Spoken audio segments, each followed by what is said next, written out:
I was staring at my computer screen when she walked into the den. She had been coming home from work late for a long time. Today was no different. It was almost 10. The kids and I had already had dinner and finished homework. They had been in bed for almost an hour. They hadn't even asked about their mother or why she wasn't home. That was a recent development, and it saddened me. I had spent the last hour reviewing our finances. During the last 2 years, things had gotten dramatically worse. Our income was way down, not that my wife had noticed. She was still spending freely, as if we didn't have a care in the world. I had just finished paying the latest round of bills. We could maybe make it another couple of months. I had been reviewing my life plan too. Maybe I had made a mistake. I had spent the last 2 years staring at a ticking time bomb, wondering if it was ever going to detonate. I always figured it would at some point, but I was starting to have my doubts. I don't know how long she stood there staring at me.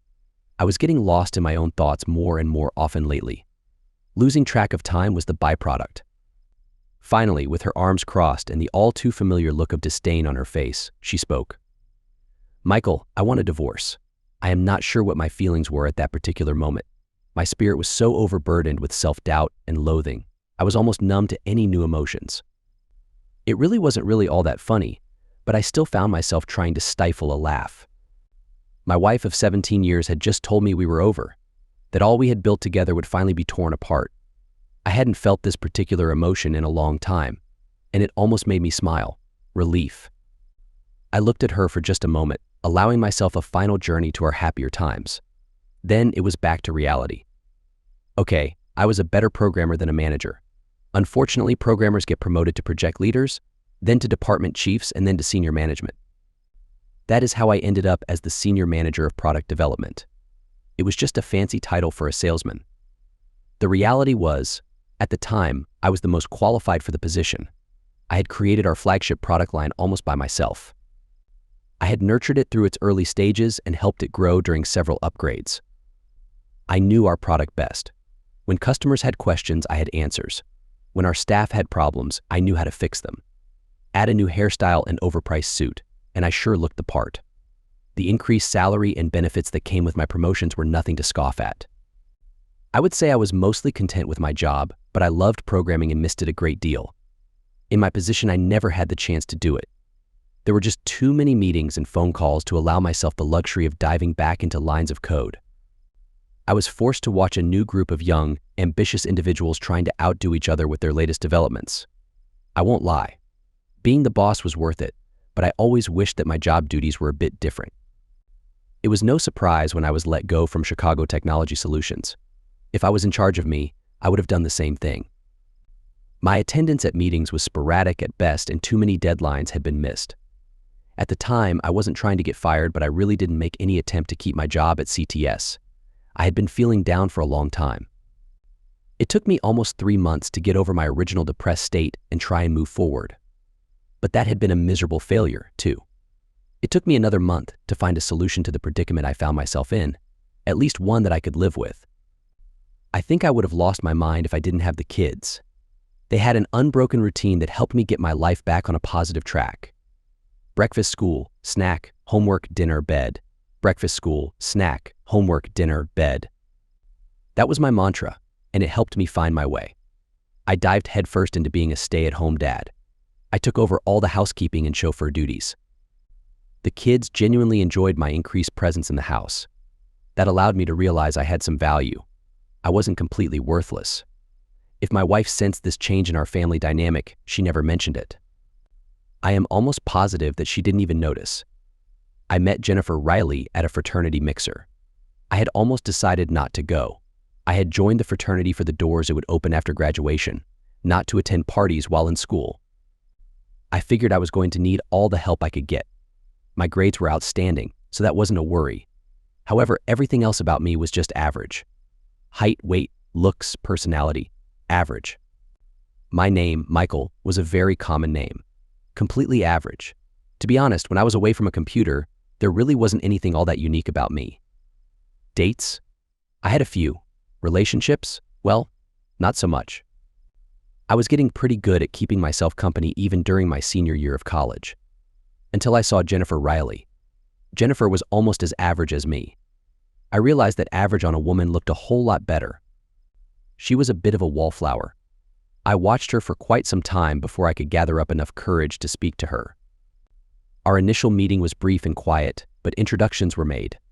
In the next few weeks, we met for coffee and shared study time at the library. We had been talking for almost 2 months before our first real date. From that date on, it was the most fantastic time of my life. 15 years of bliss. Our courtship was short, our engagement was even shorter. We were married and at home in our first apartment in Chicago soon after graduation. We shared a morning and evening train to and from our first jobs. We were barely making it financially, but we were in it together. We had nearly everything in common. Family histories, dating experiences, shared interests and goals. Where we didn't match, we meshed. If there was something that I didn't do well, Jennifer did. If she had a shortcoming, it was one of my strengths. I was better at managing our shared finances. Jennifer was better at keeping our social and family schedules. We worked together and our lives quickly started to improve. We were both promoted several times over the next few years. Our friend group expanded a great deal. We were able to save money for our first home purchase and still travel and entertain ourselves. Jennifer quit her job after 8 years when our son Jacob was born. Our daughter Emily followed a little over a year later. Yes, I know their names were, in fact, very popular names when they were born. It was sort of a family tradition. We bought a 3-bedroom house in the suburbs with room for a dog. We purchased a family sedan and a minivan. In general, our lives had shaped up nicely. 2 kids, a pet, a house, and 2 cars. Completely average. I didn't think it was possible for me to be any happier. I was wrong. My promotion to manager happened shortly after Emily's first birthday. After that, it was almost like I was being rewarded for years of being ignored as one of the average masses and not complaining. Like I said, my new salary was nothing to scoff at, and we didn't. I had flexible scheduling, working from home most days, and heading to the office for staff and management team meetings. They say that money can't buy you happiness. I believe that is true. What it can buy you is stylish clothes and personal grooming, better healthcare, a newer home in a better neighborhood, and confidence. I went from average to slightly above average. My wife went from average, which I thought was beautiful, to slightly above average, which I thought was amazing. Our romantic life, which I always felt was good, hit a new high. We traveled better and were able to spend time with the children, all while saving more and more money for retirement. When Emily started elementary school, Jennifer decided she wanted to go back to work part-time. She quickly found a job that she thought she would like at a startup marketing firm. She would head to her office when she took the kids to school. She ended her day when it was time to pick them up.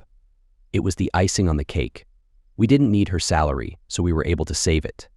By my projections, by the time the kids were finishing college, we would be able to retire and live a very comfortable life. I found out my wife was cheating on me by accident 3 months before our 15th wedding anniversary. It was my birthday. I actually found the evidence 2 days before my birthday. I just didn't know it. It took me a few weeks to piece it all together. I didn't make much of the fact that my wife wanted to take a more active role in her new job. It meant that she would work a few more hours a week, and I would have to pick up the kids from school. But that didn't really affect my schedule at all, and I was glad to do it. When, after about 3 months, I noticed that she was often distracted, I asked her about it. She said she was trying to find her stride at the office and was a little stressed. I decided to take over some more responsibilities at home to relieve some of her burden. When our love life took a noticeable dip, we talked about it. She said she was getting older. The weather had cooled considerably, and I was looking for one of my sweaters. I had taken on laundry duty and had more than once mixed up which closet the clothes should go in. I was shuffling through sweaters on her closet shelf when I saw it behind several old shoeboxes. It was hard to miss. The card addressed to lover got me excited. A small war of thoughts broke out in my head for a moment. Should I look? Should I wait? I decided to look. I wasn't sure I was going to be able to wait until my birthday to surprise my wife after reading the card. Please excuse the packaging that this gift came in. You can unwrap your real present on your birthday when I am wearing what is inside the box. Then you can have my last gift. Love always, Jennifer. I had always wanted to try something adventurous. We had never gone beyond some innocent exploring. I was excited just thinking about it. For the next 48 hours, I stepped up my efforts. I made sure to greet her with a surprise at the door, gave her a relaxing massage, and cooked her favorite meal. Her reaction wasn't what I expected, though. It seemed like she was just tolerating my affection. On my birthday, I made sure the kids finished their homework early. I didn't want any issues getting in the way of my special gift. I was a little surprised when Jennifer came home late from work. I was even more confused when she asked me what we were having for dinner. But I played along, hoping for a surprise. I suggested going out for pizza. The kids cheered and we headed out. Michael conspired with our waitress, and just before we left, the waitstaff sang happy birthday to me.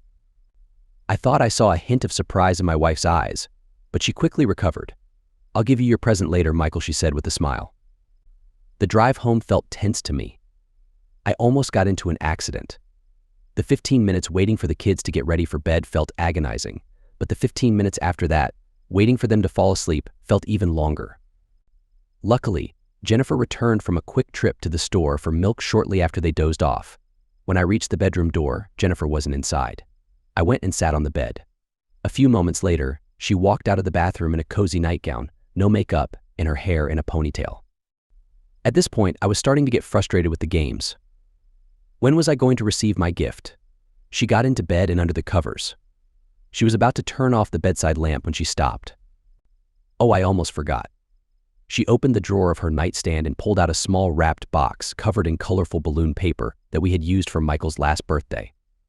She handed it to me. "Happy birthday, dear." And that was it. She rolled over, turned off the light, and went to sleep. I was too shocked to even open the gift. My sadness hit me hard the next day. I replayed the events of the day over and over in my mind, but I couldn't figure out what I had done wrong to make our evening so dull. I was completely lost. I moped around in my despair for almost 2 weeks. That gift was like a constant reminder of my failure. I have heard all the sayings. The husband is always the last to know, and so on. But honestly, I was truly clueless. The thought of Jennifer betraying me never crossed my mind. But when she called home 13 days after my birthday to say she would be late, that's the first thing that popped into my head. It's Alan's 30th birthday, and the staff is taking him out to celebrate. I might be home pretty late.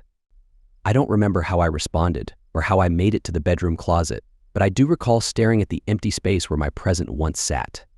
I also remember the painful ache in my chest and getting sick in the bathroom. For a moment, I even hoped it was a heart attack and that I would be free from this pain soon.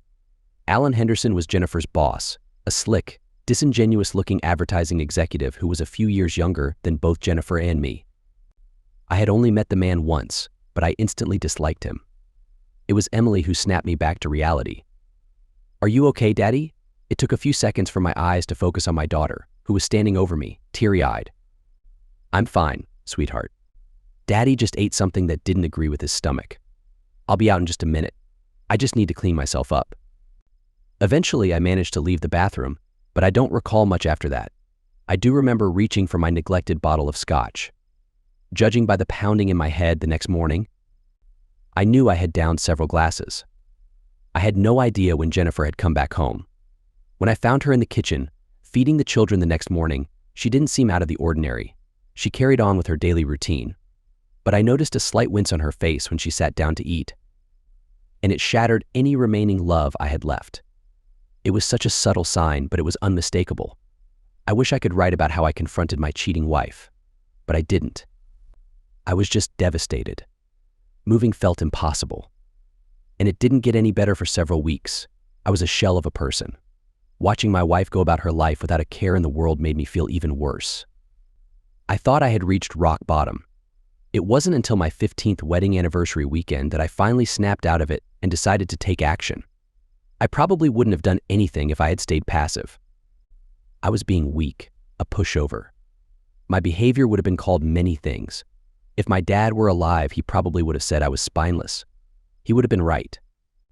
It was when my wife mentioned that she needed to travel for a work conference during our anniversary that the fog lifted from my mind. She would be away on our anniversary, and it hurt. It hurt because she showed no signs of acknowledging the date. After drowning my sorrows in alcohol on our anniversary night, I woke up angry. I had reached my breaking point. I called my lawyer and made an appointment. I was determined to end this farce. I was convinced that my life couldn't possibly get any worse. How wrong I was. The fierce determination I had walking into my lawyer's office quickly crumbled into disbelief. I knew that divorces could be tough. I thought that my wife's infidelity would work in my favor. But my lawyer poked holes in my case one after another. I had no evidence of an affair. And even if I did, it wouldn't make much of a difference. We would still have to split everything equally. I had no proof that my wife was an unfit parent. My best hope was for shared custody. Our income difference only made things worse for me. I would have to pay spousal maintenance and child support. My wife would likely get primary custody and be allowed to stay in the house for the sake of the children. My wife was unfaithful, and I was left feeling like a fool. I went from feeling depressed to hopeless. Even my unfaithful wife asked if everything was okay after a few weeks. "You don't look good, Michael. Is something bothering you?" "No, dear." At least she pretended to care. As for me, I simply drifted through life. Then I got fired. Little did I know it would be the turning point. It was the evening news that gave me a glimmer of hope. As I watched one depressing story after another, it seemed to mirror my mood perfectly. But then, there it was. A major East Coast company had gone bankrupt. Former employees were worried about their paychecks and pensions. I actually felt like there were people worse off than me. And then, the news anchor returned with his analysis. The employees might win a legal judgment against their company, but it wouldn't matter. There was no money left. It didn't take much for me to connect the dots and form a basic plan. My wife couldn't take what didn't exist. If we had nothing, then we would be splitting nothing. Sure, I would be hurting myself in the process, but I was already going to lose half of everything. Did I really care about the rest? My plan started off simple enough. I was unemployed, and I had no intention of looking for work.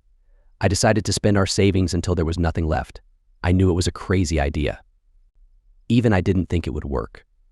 But it gave me something to hold on to. 2 years is a long time. It was painfully dull when I was alone, which was most of the time. I realized Jennifer had been the life of our friend group. As she distanced herself from me, I found myself without strong friendships. It was a lonely existence. I was an only child, and both my parents had passed away when I was young. I was truly alone. I know a detailed account of my time would bore you. I can summarize those 2 years by saying they were dreadful. But my children were the one bright spot in my life. I had never been one to spend money unnecessarily. I kept receipts for every purchase I made. I started taking out small amounts of cash each week and saving it. After a couple of months, I realized we weren't spending money fast enough to make a difference. It turned out I was much better at saving money than spending it. So, I intensified my spending efforts and made adjustments to my plan. I enrolled in an executive MBA program. The university was expensive but local. In one shot, I spent almost a lot of money. I paid cash for a new luxury SUV, a big amount out the window. I fully funded educational savings accounts for the kids. That took another big amount. I spent a lot on a new wardrobe, and I started taking larger and larger cash withdrawals twice a week. I would drive the kids to school, hit the bank, and head to the lakeshore.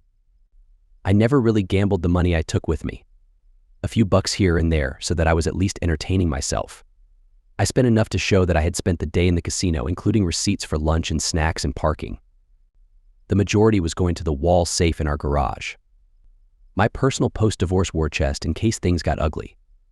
My other expensive purchase, full-time private surveillance on my wife and her lover. I asked for the works, video, pictures, a daily diary of events. I am embarrassed to say how much that cost me. You may be wondering if my wife noticed any of my spending habits. I would say yes, except for the gambling. I had to tell her about my transfer of money to the kids because I needed her signature on the custodial accounts. She saw my car and clothes. She never said anything about them. I am sure she thought I was working and that we were still living well. She made a few purchases too, and I never said a word. I often did wonder who was benefiting from her more frequent purchases. It just never was a topic we discussed. We were polite to each other and interacted daily. It was like we were each tolerating a roommate that we didn't particularly like. Romance? Don't even go there. The time with my children was the highlight of my existence. I did my best to support any of their interests. We worked through homework together and played games. We went to parks, took bike rides, and went to movies. Since I had taken on the role of house chef, they seemed to be interested in helping me. I found some easy recipes and let them do just that. Jennifer was usually around at some point in the week. I didn't exclude her from our family time, but I made no effort to include her. If she was around and wanted to participate, she just did without a word from me one way or the other. I got a weekly report of my wife's activities. I thought that she was just hanging out with her boss. but it was really a few guys from her office. A few months later, the company's clients made their way to her schedule. Did it hurt? Not really. I already thought she was betraying me. That I now had proof really didn't bother me at all. It was not a very interesting read. The videos were like poorly made movies. In some ways it did make me feel better, but not much. It was clear that Alan Henderson wasn't a very skilled lover, though he had the opportunity to spend time with several different women. That kind of surprised me. I had assumed, based on her gift, that he and my wife were in some kind of relationship, but in reality they were more like friends with benefits. He simply spent time with my wife and she let him. It was the same with most of the other 6 men who were with my wife. There was one client though, a small nerdy-looking guy sporting the glasses and pocket protector to solidify his status as a geek, that really had a strong relationship with Jennifer. His personality was intense, and he wasted no time showing his affection before showing her how much he cared. I stopped the surveillance after a year. I had seen enough, and it was really more of a chore to review the information that was sent my way. Despite my classes, kids, and gambling, I had a lot of free time. So I decided to focus on my life after marriage, which I assumed would be coming at some point. I started a new exercise routine. I had always been in decent shape, nothing to write home about, of course.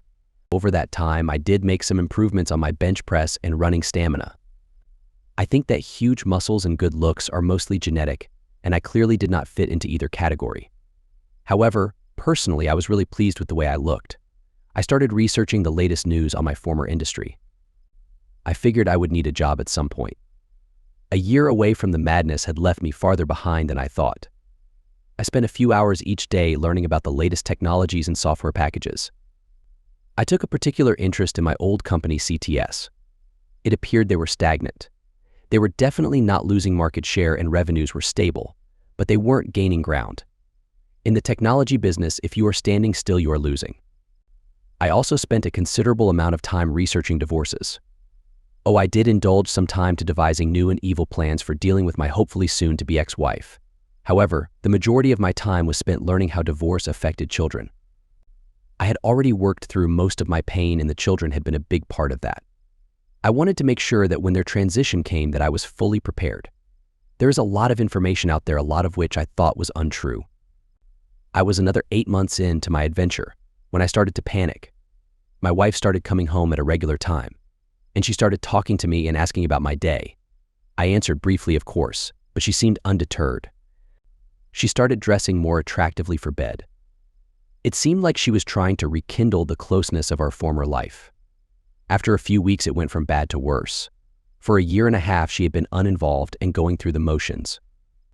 Now she was complaining about our lack of communication. She started talking about working on our marriage. So I stopped talking to her. Complete silence. Her reconciliation attempts lasted until her birthday. I left her present on the dining room table. The wrapping paper should have looked familiar since I recycled it from the last gift she had given me. The contents shouldn't have been a surprise either. It took me 6 months to open the last birthday present I would get from my wife. It was a watch, complete with a cheap digital face.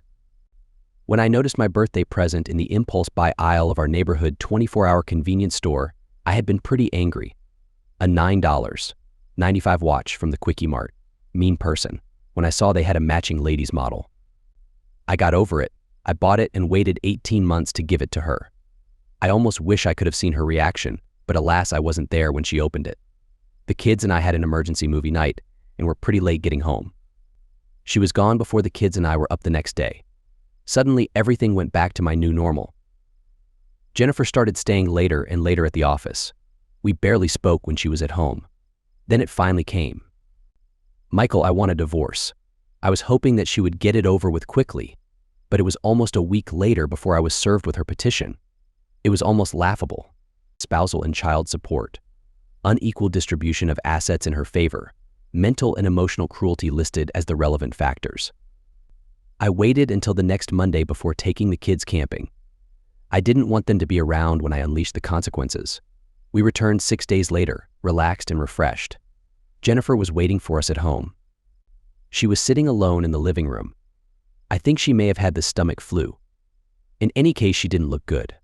I was wondering which part came as the biggest surprise. I had counterfiled for divorce based on adultery. Asking for the house, the only real asset we had left, and full custody of the children. I asked for spousal and child support because I was unemployed and had been taking care of the children full-time for 2 years.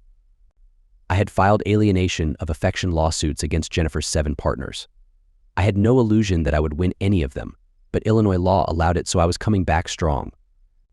I filed civil lawsuits against her employer and the companies of the 3 clients who had taken advantage of my wife's promiscuity. Again, I didn't think that I could win, but the bad publicity might work in my favor. Finally, I sent a DVD of Jennifer's greatest hits to her parents and her best friend so she would know I wouldn't be afraid to use it.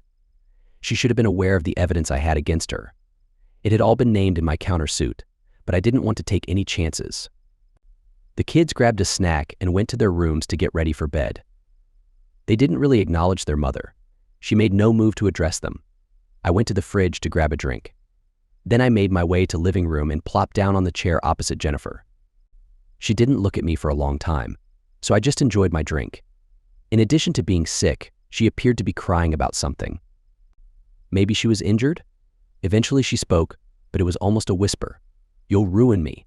I waited for her to look up so that I could watch her eyes when I responded. It took a few seconds. Oh, I hope so. I thought the moment would be more fulfilling. When the single tear formed in her eye and then fell down her cheek, I didn't feel anything. "Do you dislike me that much?" "Oh, no, Jennifer. I don't dislike you. Disliking someone requires effort. I can honestly say that I put forth absolutely no effort when it comes to you.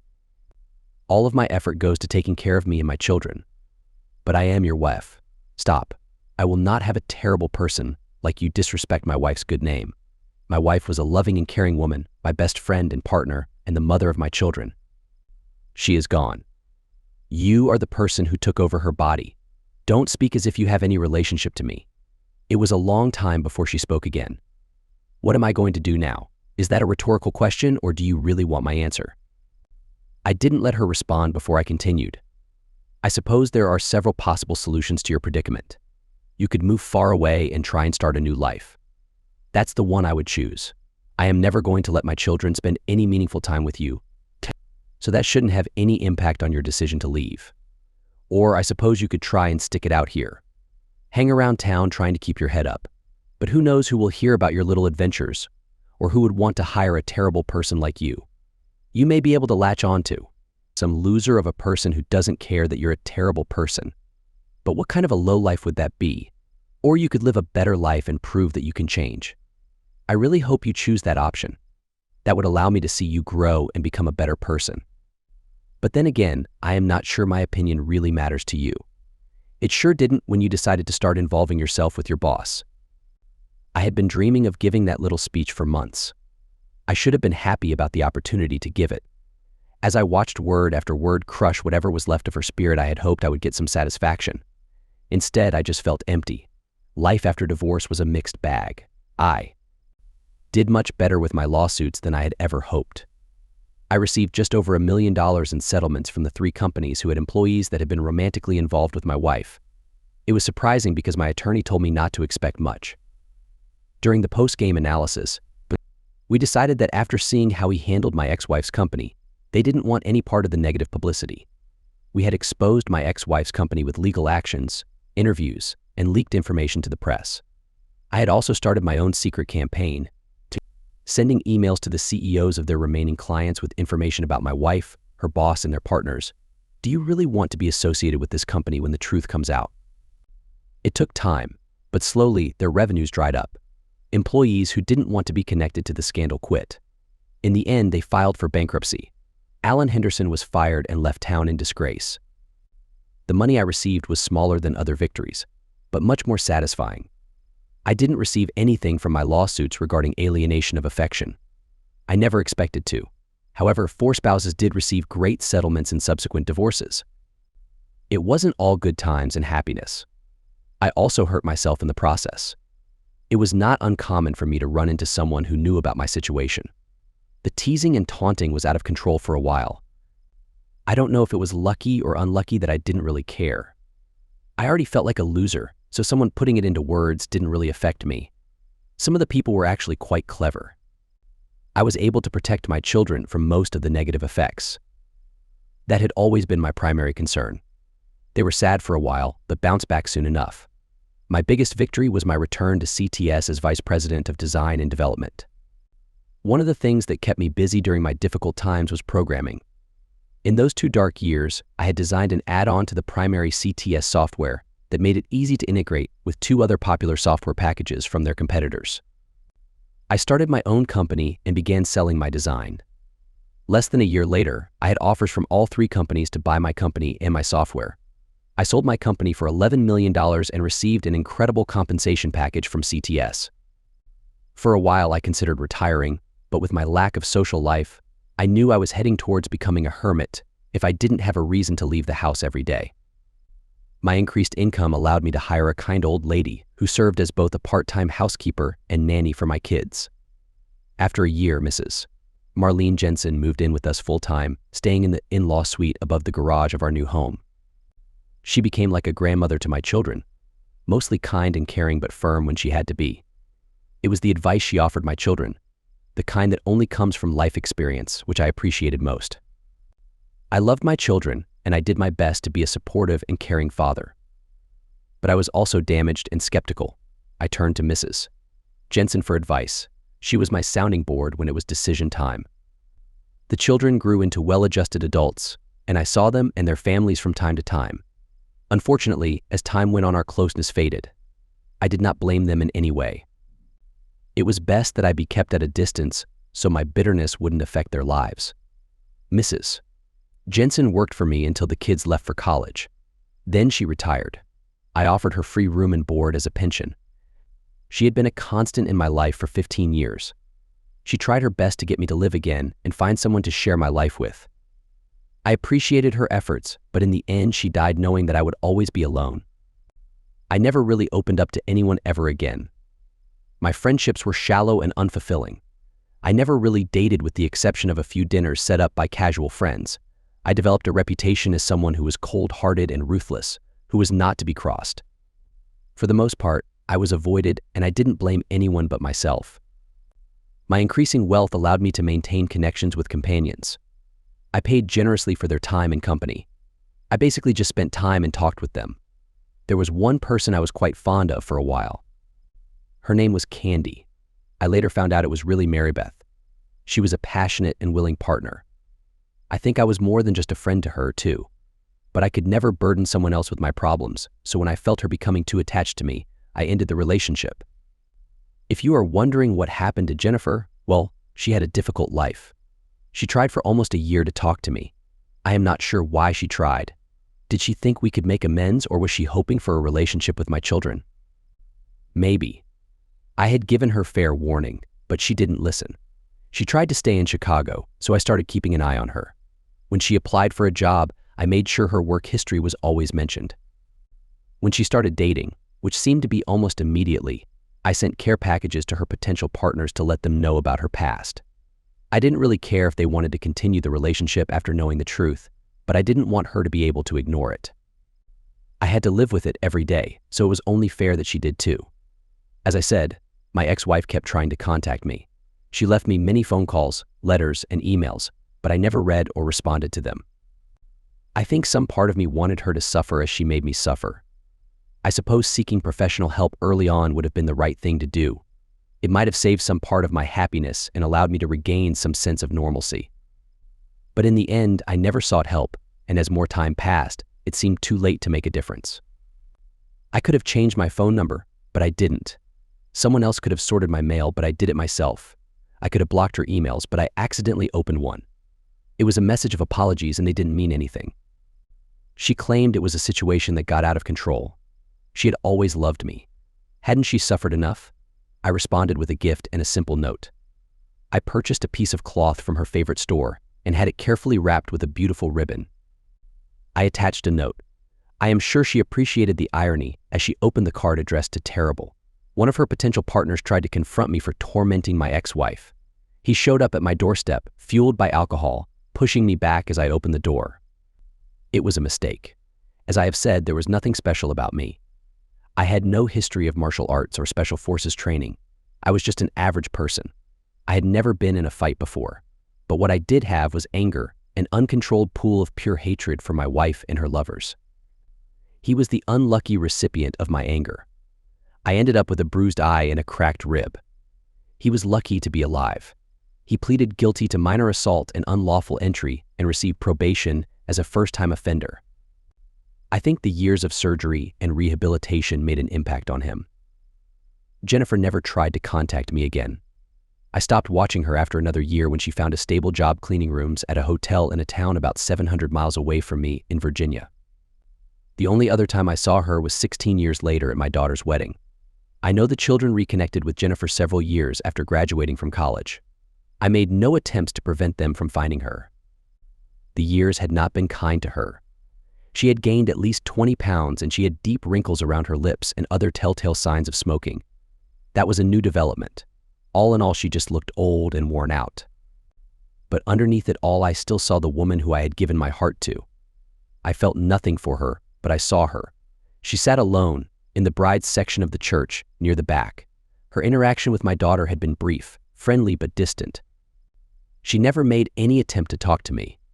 We were never closer than 30 feet to each other until the end of the night. She was outside waiting for a cab.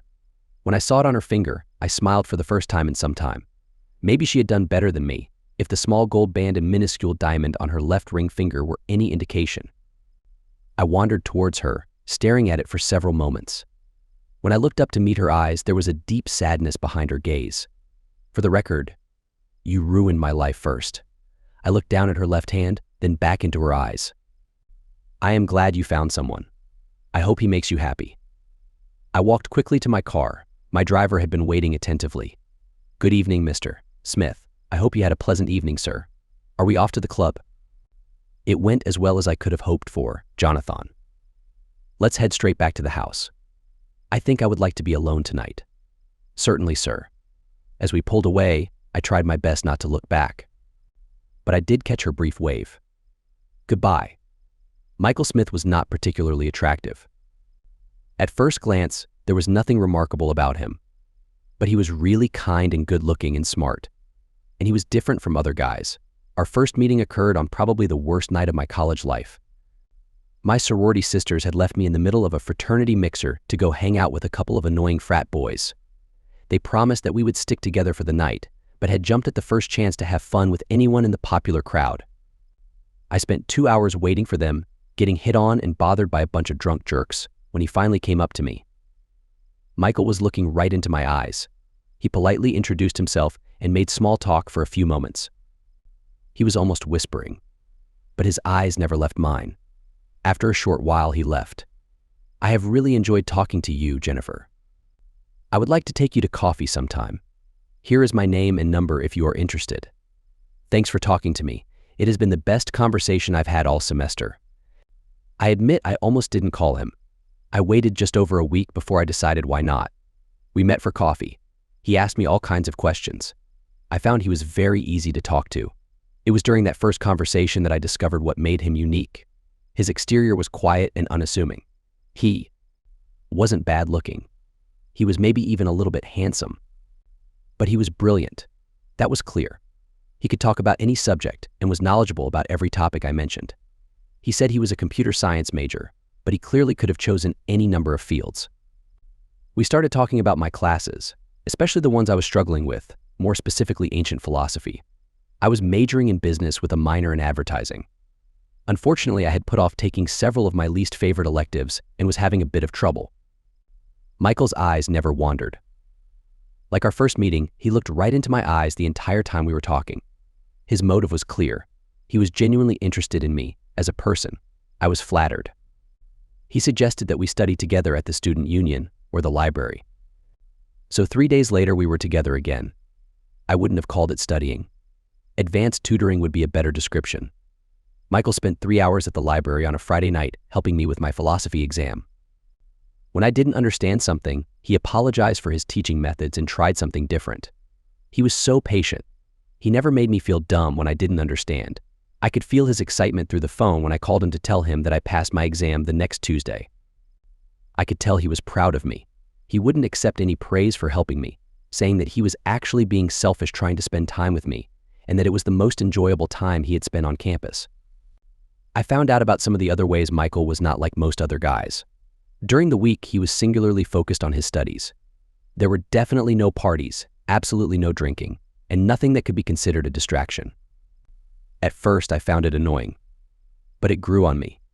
During the next several weeks, we never went on what I would consider an actual date, but he called every day just to talk to me and see how I was doing. He left me notes to let me know he was thinking of me. We still met for coffee or at the library, and once or twice shared a quick lunch.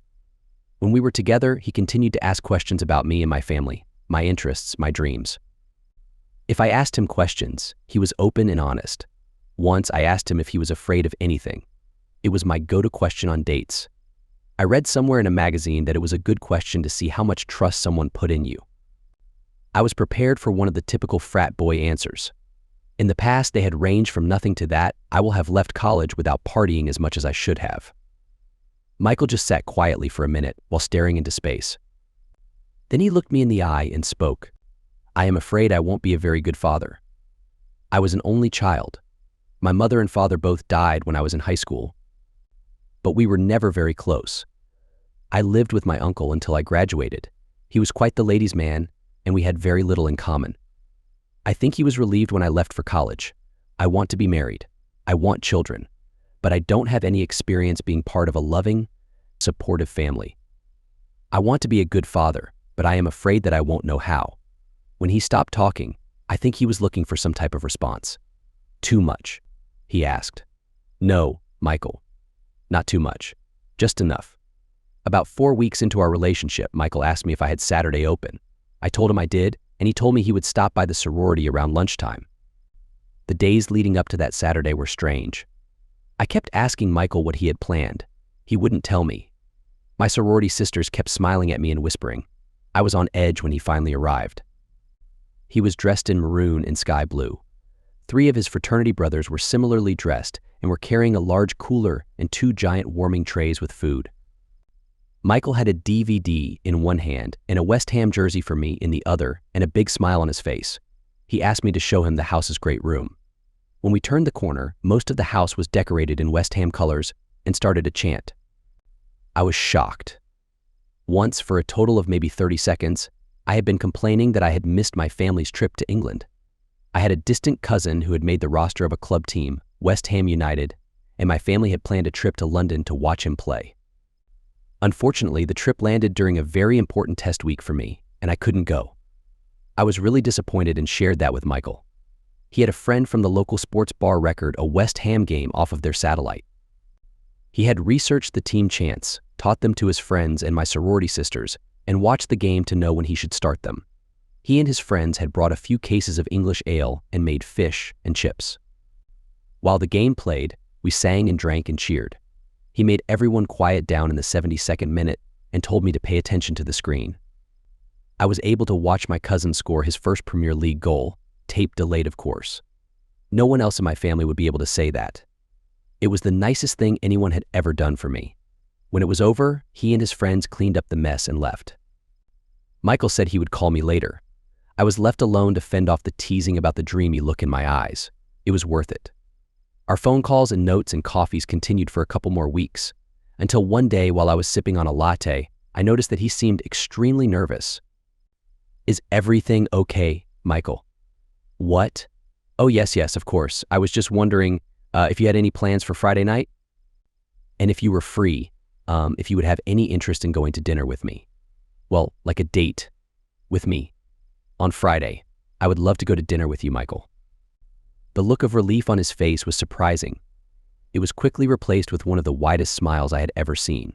It was on his face while he finished his coffee, as we were walking out the door, and when he turned around to give me one last wave as he went to class. I could see it from almost a block away. From that moment, everything was the perfect whirlwind of love and romance and friendship. I did better in school than I ever had. I was having more fun than at any other time in my life. People treated me differently too.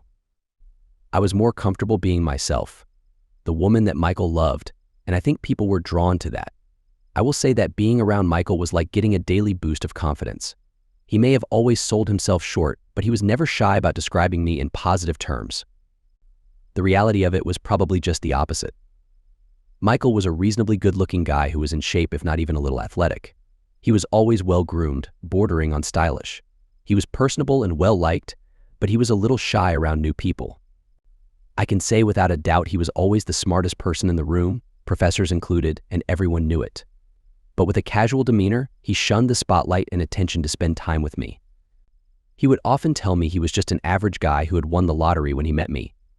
I would describe myself as cute. My friends would describe me as cute. My family would describe me as cute. I had always been a little self-conscious about my appearance and my body. It was hard not to be. Some of my sorority sisters were gorgeous, with model good looks and fit bodies. But it was hard not to feel like I had something special looking at myself through Michael's eyes. I can sum it up by saying that the longer I was with Michael, the more loved I felt. I was overjoyed when graduation finally arrived. One of the fun end-of-year traditions at the sorority was the partner potential game. Since I didn't have a long-term boyfriend like many of the other sisters, I had never participated before. It was always a popular event among the alumni. Each sister would stand in front of the gathered alumni and share either a positive or negative example of another sister's significant other from the past year. The sister with the most positive responses would be the winner. To my surprise, my boyfriend Michael received all positive responses, making him the first boyfriend to achieve this in the history of the event. I couldn't have been prouder, even though I couldn't tell him because of the tradition. 3 days later, I found a way to reward him in an appropriate way. After graduation, Michael drove me back home to Chicago, where he had been offered a job. During the 4-hour drive, we held hands and had great conversations. We even made a quick stop for breakfast and shared a quick hug. When we arrived at my childhood home before lunch, Michael spent the next 2 hours impressing my parents. It surprised me when he asked if he could buy my dad a drink. They were gone before I even had a chance to object. My mom had a smile on her face and tears in her eyes. "Oh, Jennifer, he's definitely a keeper." Mom, I know, I really do. When Michael and my dad returned 2 hours later, they were both smiling and laughing all the way to the front door. Michael told me he would come to pick me up for dinner after he checked into his hotel. He said a quick goodbye to my parents before leaving. He later told me that he had asked my father for his permission to marry me. That night was one I'll never forget. It was absolutely magical. After a romantic dinner at an Italian restaurant, Michael proposed to me on the sky deck of the Willis Tower. It was a clear and beautiful evening, and the lights of the Chicago skyline matched the warmth in my heart. Our lives were nearly perfect. Michael had landed a great job right after graduation and had been continuously promoted, making me happier than ever. The first 10 years of our life together were beyond words. They were filled with so much happiness. I won't go into detail about those years because they didn't contribute to my downfall. Sharing them would only confuse you about what led to my mistakes. I made mistakes because I didn't trust Michael enough. One of the things I loved most about Michael was that he never hid his vulnerabilities from me. He shared his entire self with me, including his insecurities. He never kept anything from me. For a long time, I had nothing to hide. My life felt like a fairy tale. My family was perfect. Michael always treated me as an equal partner. I was involved in every decision that impacted our lives. It didn't matter that he made more money than me or was better with our finances. He always valued my opinion and sought my input.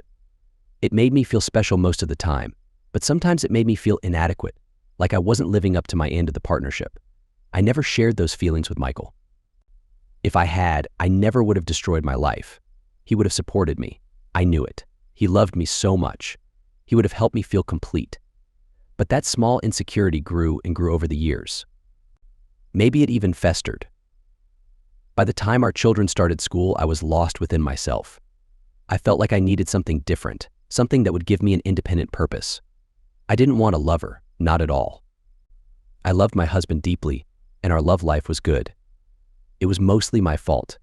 I believed that it was best not to mess with a good thing. No, what I wanted was to feel equal, not just to be treated as one. So I found a job and announced my decision. I had it all figured out. I was prepared to defend my reasons for wanting a job.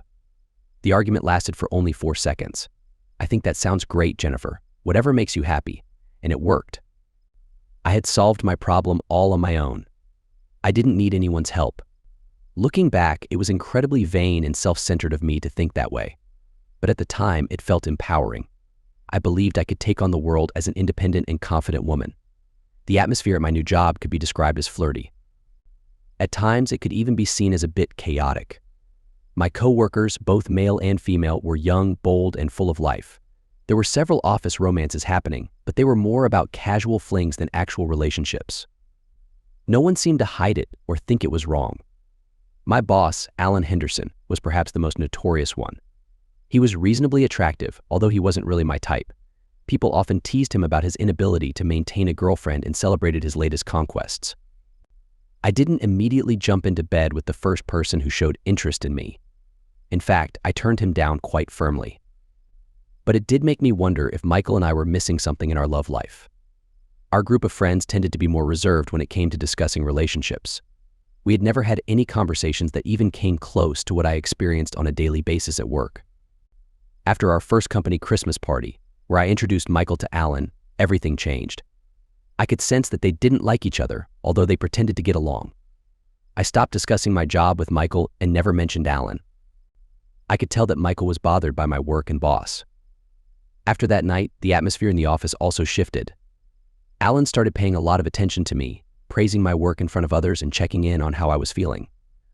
He started inviting me to have lunch with him. We would spend a lot of time discussing our latest projects, and he would ask for my opinion more and more. Sometimes we would touch on personal matters, but our conversations always returned to work.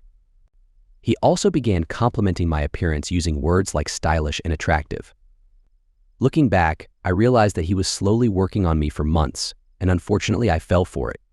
Years later, as I analyzed my behavior, I fully understood the extent of my betrayal. I knew the type of person he was. He would never do anything to make me uncomfortable. Michael saw me as his true partner and cherished lover, not just a casual encounter. But he was perceptive. The smallest hint from me would have been enough. Any indication that I wanted something different would have had a profound impact.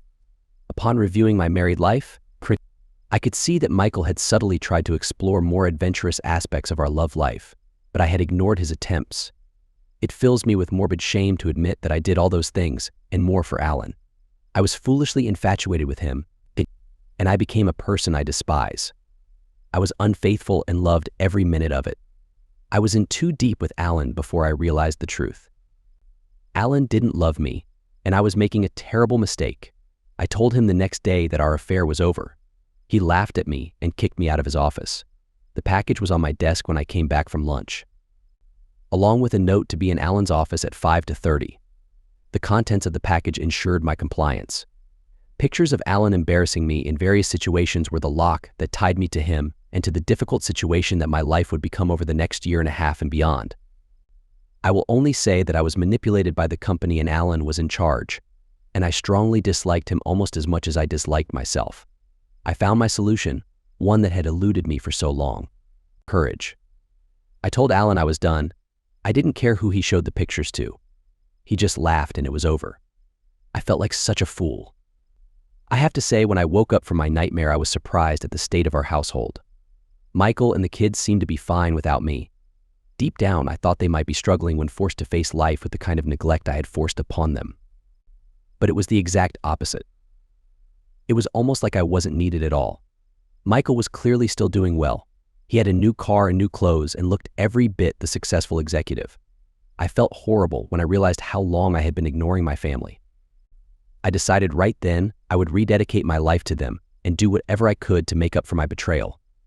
But there was a distance between us, one that hadn't been there before. I often wondered how long it had been there. Michael never raised his voice to me. We never argued. But he treated me like an unwanted guest. I decided I needed to put forth a lot of effort. I tried to get his attention. Nothing worked. He barely touched me. After a few months, I looked at the state of our marriage. I decided I couldn't live that way. I suggested marriage counseling. Then Michael stopped talking to me. I don't just mean he didn't confide in me. He just stopped speaking, not one word for weeks. I was at my wit's end when my birthday rolled around. I allowed myself to feel a little bit of excitement. I mean, he couldn't ignore me on my birthday. Boy, was I wrong. I arrived home from work ready to see what my family had planned, only to find that the house was empty. The small wrapped box on the dining room table was the only thing out of place. I knew what it was before I even opened it. A few years earlier, I had forgotten Michael's birthday. In a panic, I found a cheap watch at the store down the street. I had fully intended to make up for my mistake later, but I never got around to it, and eventually I forgot all about it. My present had been a mistake, but his was intentional. I was furious by the time I went to bed. Keeping the children away from me on my birthday was just mean. I couldn't believe he would do that to me. And the present. That was over the line. I should have recognized that something was terribly wrong. The symbolism should have been enough. Michael was not a bad person. He was the most gentle, caring, and loving man I had ever met. If I had not been so upset over that present, I might have been able to save my marriage. If I had confessed my mistakes and begged for forgiveness, there may have been hope.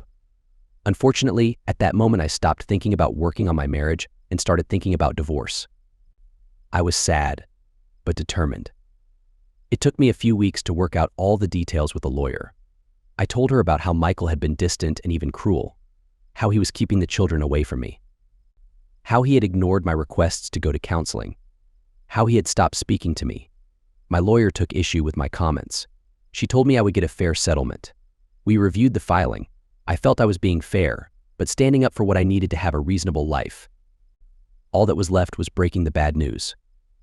I stood in silence in the doorway of the den, watching the man who had once been my husband, my soulmate. He looked like the same man, but he wasn't. Finally, I had enough. Michael, I want a divorce. There was a long silence, but I read no emotion on his face. I thought I saw him smile, but he was probably just in shock. He had to be, because his response was not what I expected. No yelling, no questions. Okay, and that was it. He was served with my divorce petition the very next Friday. Michael was in a better mood during that weekend. But if he was trying to make up for his recent behavior, it was too late. I was in no mood to reconcile. He even said goodbye to me at the door as I left for work on Monday morning. Too little, too late, I thought. I knew there was a big problem when I arrived at the office, but I had no idea what it was. My boss, the president of our company, and our corporate lawyer were arguing in the conference room. Paper was being waved around. I was so busy watching the drama, I missed the man waiting for me near my workstation. He startled me when he spoke. "Jennifer Smith?" "Yes, you are served." The man handed me a large envelope, took my picture, and left. I didn't even have a chance to sit down, let alone look at the contents of the envelope. As soon as the man was gone, a security guard and the HR manager were standing in front of me. "Mrs. Smith, you are being suspended while an investigation is being conducted into allegations of inappropriate behavior at work. Please gather your personal items and leave the building," she said. It was humiliating having to pack my things while my coworkers looked on. It was even worse when I was escorted from the building. I had no idea what was going on. I was barely pulling out of the parking lot when my phone rang. It was my lawyer. I didn't even get to say hello before she expressed anger towards me. Hiding important information and making her look foolish were the only phrases that made sense. I drove home in silence. The house was once again empty when I arrived. I had no idea the trouble that I had caused until I finally had calmed myself down long enough to remember the envelope. Michael's counter-petition was devastating. Almost every one of my unfaithful actions had been documented. There was no money. He had spent almost all of our savings. The word that hurt the most: unfaithfulness. I thought that my life couldn't become any worse. Then I tried to call my parents. I needed some support. My father called me a terrible name and hung up on me. He didn't need to tell me why he thought that. I knew. I thought the next 7 days were the loneliest of my life. Years later, I would remember them fondly as the good days. Michael had left a note that I found later saying that he had taken the children camping and would be back on Sunday. My oldest friend Rebecca called around 7 that first night to check on me. She told me that Michael had sent her a DVD and that I didn't want to know what was on it. During the next few days, my lawyer explained the hopelessness of my situation. I had been fired for cause. My company, several company clients, and all of my previous partners were being sued. I would lose custody of my children. I was going to lose everything. At that point, I was desperate and willing to do anything to make Michael stop all of the lawsuits. I tried to get ready for his return. Unfortunately, I couldn't stop crying.